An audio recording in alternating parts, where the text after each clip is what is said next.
we won the World Championship. I want to thank everyone, all my fans. I want to thank all my family and friends. I want to make sure everybody understands that, yes, bringing home the trophy, baby. Well, it feels good. I feel like a winner. Well, I did win, right? I start off with the square heads in my hand, keep the Phillips heads in my mouth. The square heads are my slow one. Rip those out first, switch to the Phillips, and then just boom, boom, boom, done.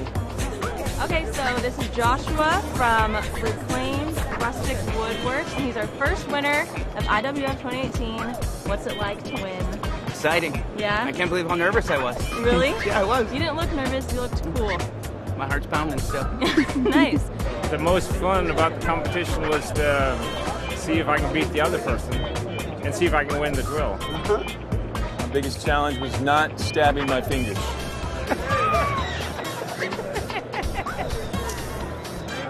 I did not draw blood.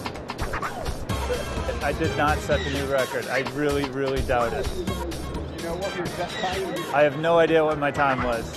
It was good enough to win the drill. It's always important to have the right tool and the right screw. We do have Type 17 screws we're using today. That way the users have a little bit easier time in driving the screws, because Type 17 ease the screw into the wood as opposed to splitting and cracking. So that's why we put those on there, and that's why people like to use them, because they drive really fast and super easy. All right. This was a good test to see if I can still drive screws and against the younger guys, and I beat them.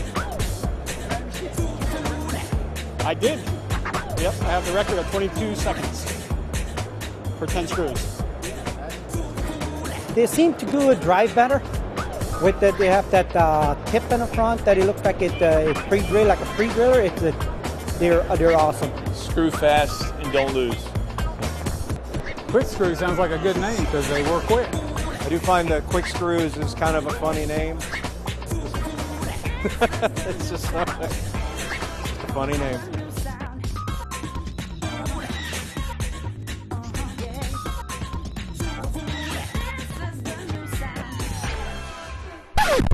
As their name says, it's a quick screw. You don't have to pre-drill the hole. It leaves a nice clean hole, no residue, no debris around it, and then it goes right in and doesn't spin out. Thank you.